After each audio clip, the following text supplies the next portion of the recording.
Students ये हमारे पास question number 8 है एक्सरसाइज 7.1 से, और थोड़ा सा लेंथी है बिकॉज अगर मैं आपसे बात करूं तो इसमें हमारे पास ये एनसीईआरटी में जो दिया हुआ है, हमारे पास 1 2 3 4 पार्ट्स दिए हुए प्रूफ करने के लिए। तो हम 1 बाय 1 इसको समझने की कोशिश करेंगे और करने की कोशिश करेंगे।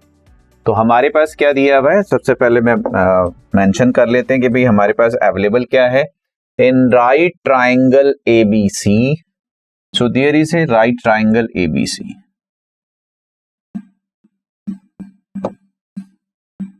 ये आपके पास राइट ट्राइंगल है, तो सीधी सी बात ये एंगल 90 डिग्री है। Right angle at C, M is the midpoint of hypotenuse AB. So ये मिड पॉइंट है।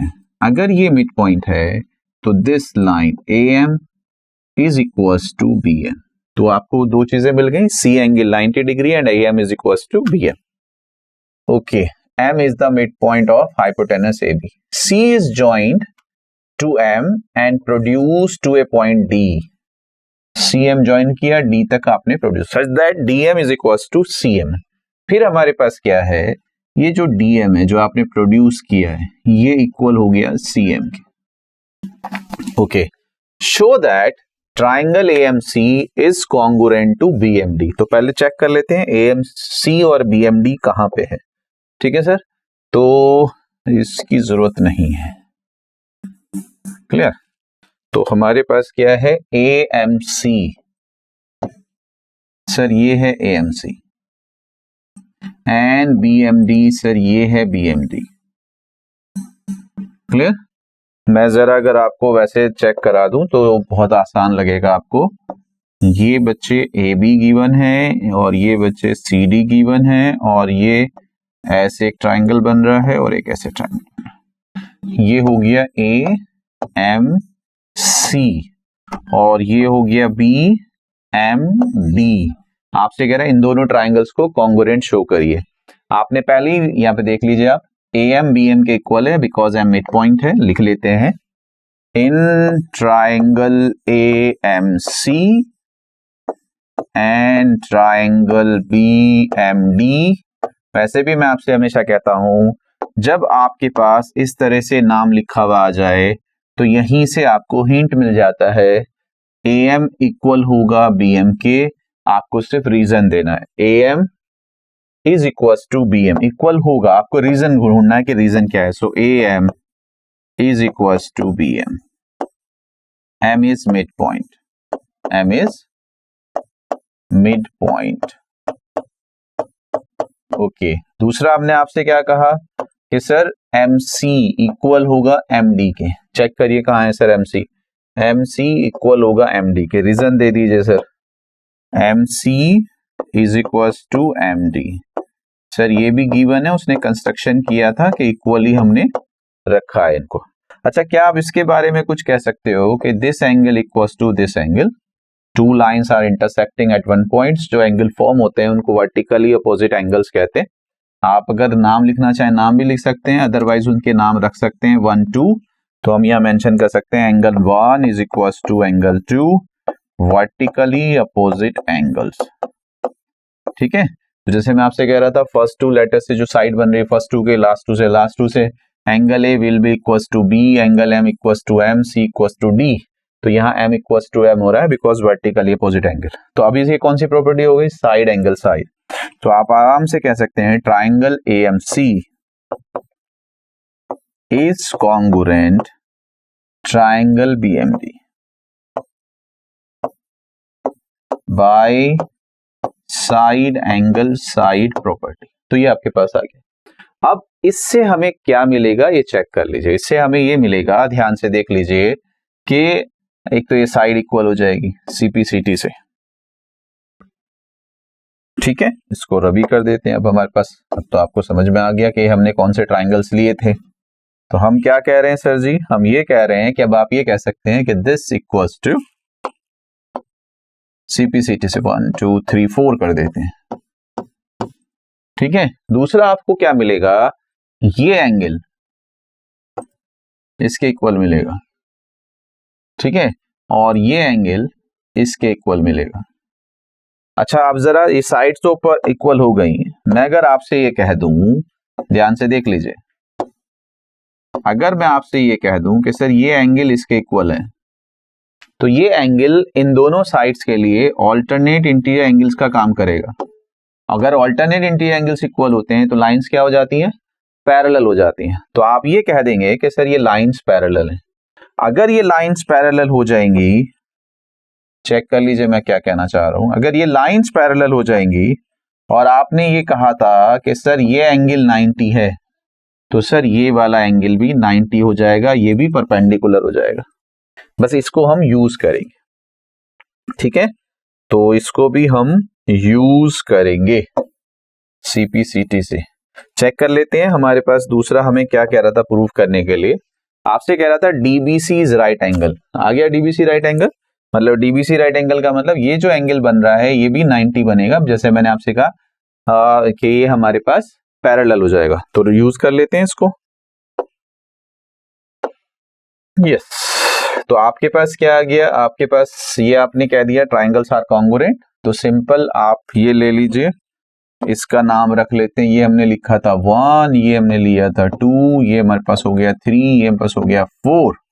सो हम कह रहे हैं so angle 3 will be equals to angle 4 by CPCT, by CPCT, but these are alternate interior angles for AC and BD. So AC is parallel to BD. ठीक है, तो आप ये कह सकते हैं BD is perpendicular to BC. So angle DBC is equals to 90 degree. तो ये हमारे पास प्रॉपर्टी आ गई। अगर ये पैरेलल लाइंस हैं और ये राइट ट्राइंगल है तो फिर ये भी हमारे पास राइट एंगल हो जाएगा, परपेंडिकुलर हो जाएगा। हो गया सर। नेक्स्ट हमारे पास क्या रह जाता है, नेक्स्ट हमारे पास रहता है triangle DBC is congruent to ACB. जो आपके पास ये राइट ट्राइंगल है डीबीसी, इसको एसीबी के कॉन्ग्रुएंट कर दीजिए, ये भी आपसे पूछ रहा है। तो ये कैसे करेंगे आप,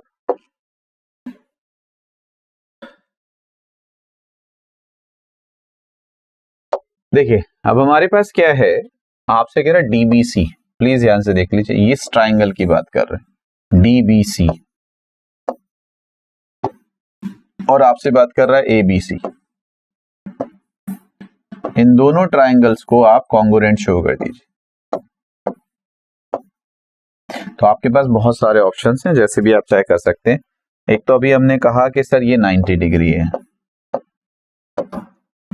सर ये कॉमन है, ठीक है, और आप ये भी कह सकते हैं सीपीसीटी से कि DB is equals to AC.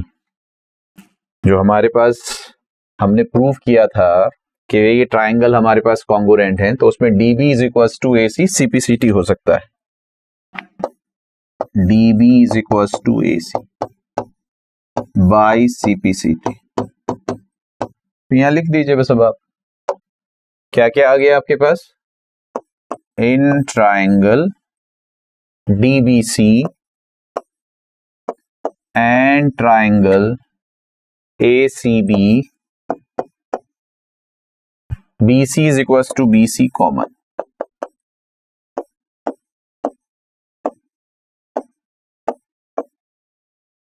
And DB is equals to AC. Proved above. And angle DBC is equals to angle ACB. Each 90 degree. तो बाई, तो triangle DBC is congruent triangle ACB by side angle side property. बस अब आप क्या कह सकते हैं, आपको कहना है CM is half of A B. CM एक ही पार्ट रह जाता है, CM is half of A B.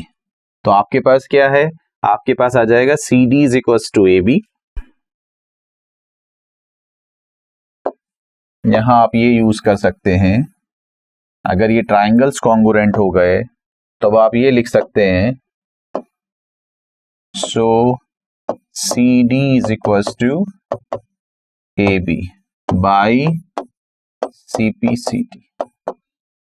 लेकिन हमारे पास क्या है, क्योंकि सी एम इक्वल गिवन है एम डी के, C M is equal to M D, तो आपके पास सी डी डबल हो जाएगा। अगर हम ये कह रहे हैं कि सर ये एक्स है तो सर ये भी एक्स है, तो ये टोटल जो है 2x हो जाएगा। तो यहां आप ये लिख सकते हैं, but C D is twice C M given. बस यहां लिख दीजिए, आंसर आ जाएगा। तो आपके पास क्या हो जाएगा, 2cm is equal to A B, तो cm is equal to A B by 2, that's it. तो इस तरीके से आप इस क्वेश्चन को कर सकते हैं। इसमें थोड़ा सा ऑप्शन ज्यादा थे, लेकिन अगर आप स्टेप बाय स्टेप चलेंगे तो आपका सॉल्व हो जाएगा। All the best.